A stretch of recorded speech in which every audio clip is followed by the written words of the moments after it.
అండి welcome back to our channel. ఇంతకు ముందు వీడియోలో ఈ blouse cutting video back part cutting అయితే ఇంతకు ముందు వీడియోలో పోస్ట్ చేశాను అనమాట. ఫస్ట్ క్లాస్ వచ్చేసి అయితే ఎవరైనా చూడకపోతే కనుక ఛానల్లోకి వెళ్ళి చూసేయండి. అంటే ఫస్టే ఉంటుంది, ఇంతకు ముందు వీడియోలో ఉంటుంది. ఇది స్టెప్ బై స్టెప్ బిగినర్స్ కోసం చాలా ఈజీ మెథడ్ అయితే షేర్ చేశానండి. ఇంట్రెస్ట్ ఉన్న వాళ్ళు ఒకసారి ఆ వీడియో కూడా చెక్ చేసేయండి. ఇప్పుడు వచ్చేసి బ్యాక్ పార్ట్ కట్ చేసుకున్నాం కదా, సెకండ్ క్లాస్ లో వచ్చేసి హ్యాండ్స్ ఎలా కట్ చేసుకోవాలి అనేది చూపిస్తానండి. అయితే ఈ బ్లౌజ్ కి ఎల్బో వరకు హ్యాండ్స్ అన్నమాట, పైన పఫ్ అన్నమాట. ఓకేనా, ఇప్పుడు ఇటు సైడ్ ఈ బ్యాక్ పార్ట్ అనేది కట్ చేసాం కాబట్టి ఇప్పుడు దీన్ని తీసి పక్కన పెడుతున్నాను. దీన్ని తీసి పక్కన పెట్టేసుకుని ఇప్పుడు మనం ఇటు సైడ్ బ్లౌజ్ పీస్ కి ఇటు సైడ్ బ్యాక్ పార్ట్ కట్ చేసాం. ఇప్పుడు ఇంకొక సైడ్ ఉంటుంది కదా, ఇంకొక సైడ్ హ్యాండ్స్ అయితే కట్ చేస్తున్నా. ఓకేనా, ఒక సైడ్ ఏమో బ్యాక్ పార్ట్, ఇంకొక సైడ్ ఏమో హ్యాండ్స్ అనమాట. హ్యాండ్స్ మనము 2 హ్యాండ్స్ కూడా ఒకేసారి కట్ చేస్తున్నాం కాబట్టి 4 మడతల కింద, అంటే ఇప్పుడు ఇది 2 లేయర్స్ కింద ఉంది కాబట్టి దీన్ని ఇంకొక మడత కింద వేస్తాను అనమాట. అప్పుడు మనకి 2 హ్యాండ్స్ అనేవి వచ్చేస్తాయి. ఓకేనా, ఒక హ్యాండ్ మనం 2 మడతల కింద వేసాం అంటే రెండు చేతులు కలిపి 4 మడతల కింద అవుతాయి. అర్థమవుతుంది కదా. మనం ఒక హ్యాండ్ని 2 మడతల కింద ఫోల్డ్ చేసుకొని, అంటే ఇప్పుడు హ్యాండ్ లూజ్ని చంక లూజ్ని 2 భాగాల కింద చేసి మనము కట్ చేస్తున్నాం. అలాగే ఇప్పుడు ఈ క్లాత్ కూడా 2 మడతల కింద వేసుకొని కట్ చేస్తున్నాం. అర్థమైంది కదా.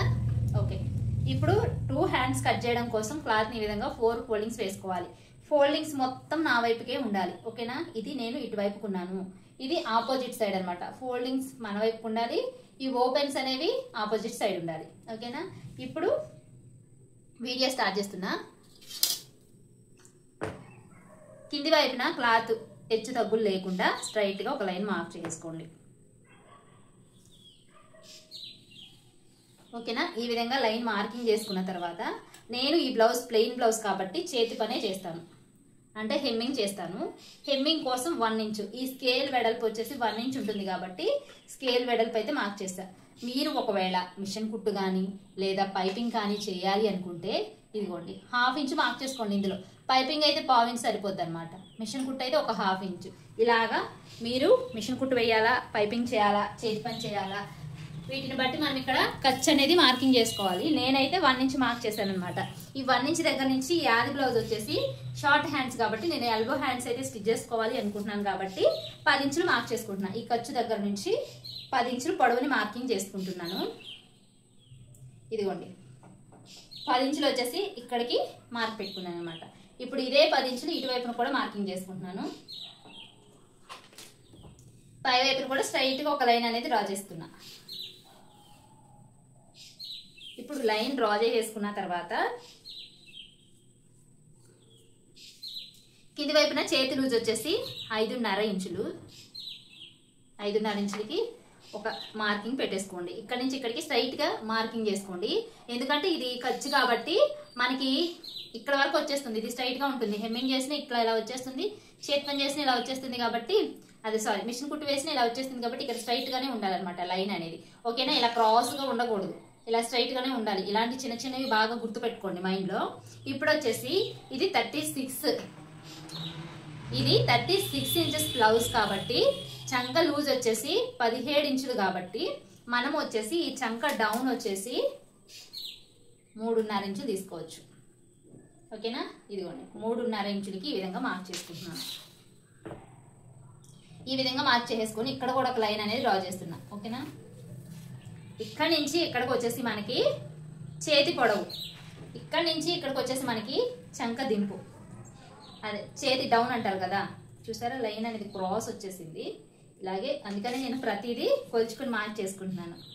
ఈ విధంగా చూసారా ఎంత తేడా వచ్చేసిందో. ఇది కొలవకుండా గీసిన మార్కు, ఇది కొలిచి గీసిన మార్క్ అనమాట. అందుకే మనం ప్రతిదీ కొలుచుకొని మార్కింగ్ చేసుకోవాలి అని వీడియోలో చెప్తూ ఉంటాను. ఇప్పుడు ఇది వచ్చేసి చంక డౌన్ కోసం, చేతి డౌన్ కోసం ఇది పొడవు అనమాట. ఇది వచ్చేసి 1 ఇంచ్ హెమ్మింగ్ కోసం. ఓకేనా, ఈ డౌన్ వచ్చేసి 3.5 ఇంచులు, పొడవు వచ్చేసి 10 ఇంచులు. ఓకేనా, ఇక్కడ మనము మార్క్ చేసుకున్నాం కదా. ఇప్పుడు వచ్చేసి పై వైపున 1 ఇంచ్ తీసుకోవాలి. ఈ 1 ఇంచ్ తీసేసుకొని మనకి చంక లూజ్ వచ్చేసి 17 ఇంచులు కదా, ఈ 17 ఇంచుని ఈ విధంగా ఫోల్డ్ చేసేసుకుంటే మనకి సగం వచ్చేస్తుంది. లెక్కలతో పని ఉండదు, టేప్ ఉంటే సరిపోద్ది అనమాట.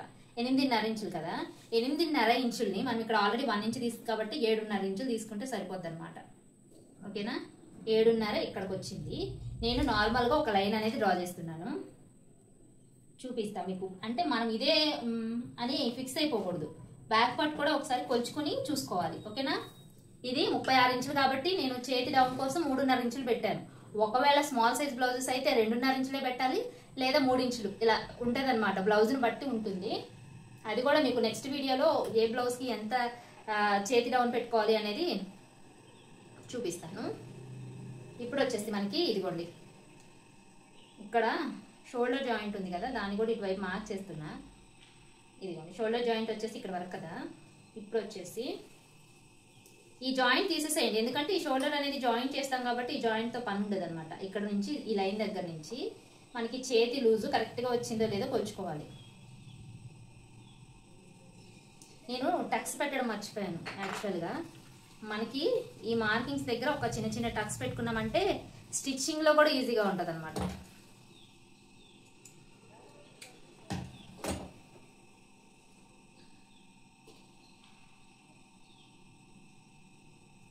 బ్లౌజ్ని లాగేయద్దు, కొలిచేటప్పుడు మాత్రం మనకి మళ్ళీ ఫిట్టింగ్లో తేడా వచ్చేస్తుంది. ఇక్కడ చూసారా, ఇదిగోండి ఇక్కడికే వచ్చిందనమాట.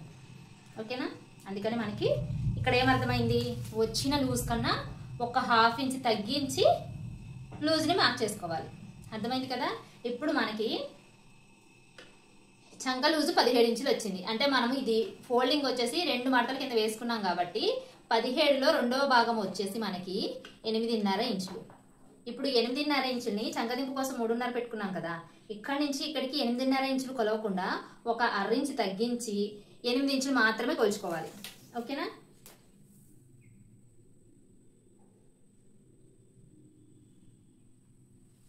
ఇలా ఇక్కడ వరకు ఒక లైన్ డ్రా చేసేసుకొని హ్యాండ్ రౌండ్ షేప్ అయితే తీసేసుకోవాలి.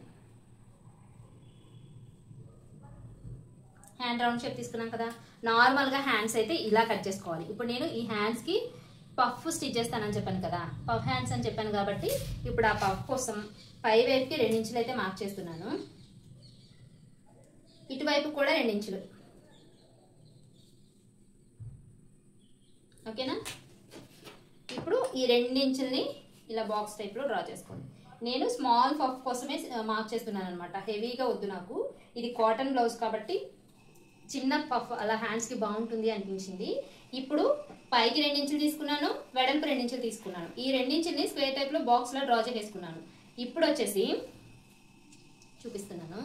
ఇప్పుడు ఇక్కడి నుంచి ఇక్కడికి ఇదిగోండి 7 ఇంచులు వచ్చింది కదా, 7 ఇంచులకి ఈ విధంగా మిడిల్లోకి మార్క్ పెట్టుకోండి. ఈ లైన్కి మిడిల్లోకి మార్క్ పెట్టుకున్నాం కదా, ఇక్కడ హ్యాండ్ షేప్ ఇలా తీసుకోవాలన్నమాట. ఇక్కడ నుంచి ఇలా హ్యాండ్ షేప్ అనేది ఇలా డ్రా చేసేసుకోవాలి, అంతే. ఓకేనా, అర్థమైంది కదా. మీకు normal hand cutting, normal hand ఎలా మార్క్ చేసుకోవాలో చూపించాను, పైన పఫ్ కోసం ఎలా యాడ్ చేయాలో చూపించాను. ఇంకా మీకు ఏమైనా డౌట్స్ ఉంటే కామెంట్స్లో అడగండి. ఇప్పుడు వచ్చేసి మనము బ్లౌజ్లో 2 ఇంచులు ఖర్చు తీసుకున్నాం కాబట్టి ఇక్కడ కూడా 2 ఇంచులు ఖర్చు పెట్టుకోవాలి. ఇక్కడ క్లాత్ అనేది స్టిచ్చింగ్లో అతుకు వేస్తాను అనమాట, ఇక్కడ కూడా సేమ్ 2 ఇంచులు. ఓకేనా, ఈ విధంగా 2 ఇంచులు ఖర్చు కోసం తీసుకుని లైన్ అనేది డ్రా చేసేసుకోండి. డ్రా చేసుకున్నాం కదా, ఇప్పుడు ఈ పఫ్ హ్యాండ్స్కి లోతు ఎలా మార్క్ చేసుకోవాలి అనేది చూపిస్తాను. కట్ చేసి చూపించేస్తా, ఒకసారి మీకు ఐడియా వస్తుంది.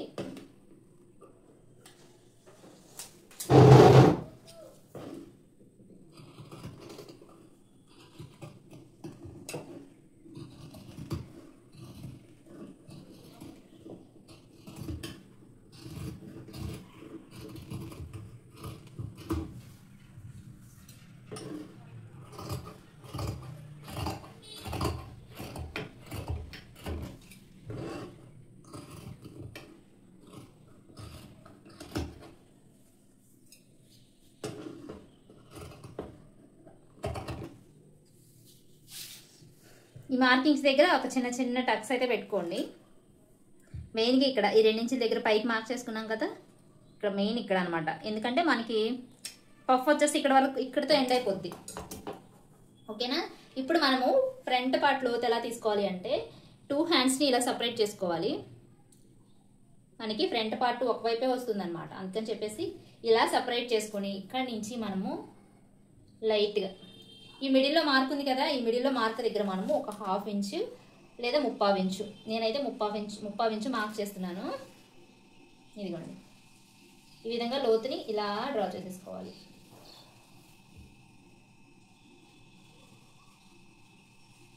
ఓకేనా? ఇలా మనం వన్ సైడ్ మాత్రమే లోతు తీసుకొని ఇటు సైడ్ వచ్చేసి ఫ్రంట్ పార్ట్లోకి వచ్చేలాగా స్టిచ్ చేసుకోవాలి. ఓకేనా? నేను కటింగ్లో అయితే కట్ చేస్తా లోతుని. అర్థమైంది కదా? ఇదిగోండి 1 ఇంచ్ దగ్గర కూడా మనం ఒక టక్స్ పెట్టుకుంటే ఇక్కడ వరకు ఖర్చు అని, ఈ టక్స్ చూస్తే అర్థమైపోతుంది. ఒకవేళ మనం ఏదైనా మిస్టేక్ చేసినా ఖర్చు అనేది అర్థమైపోద్ది అనమాట. ఇంకా మీకు ఈ వీడియోలో ఏమైనా డౌట్స్ ఉంటే ఖచ్చితంగా కామెంట్స్లో అడగండి. నేను నెక్స్ట్ వీడియోలో క్లియర్ చేయడానికి అయితే ట్రై చేస్తాను. ఈ వీడియో నచ్చితే మాత్రం లైక్ చేయండి. ఇక్కడ అతుకులు పడతాయి కదా, నేను స్టిచ్చింగ్లో అవి కూడా ఎలా అతుక్కోవాలి అనేది చూపిస్తానమాట. వీడియో నచ్చితే తప్పకుండా లైక్ చేసి, కొత్తగా మన ఛానల్ ఎవరైనా చూస్తుంటే ఛానల్ని సబ్స్క్రైబ్ చేసుకోండి.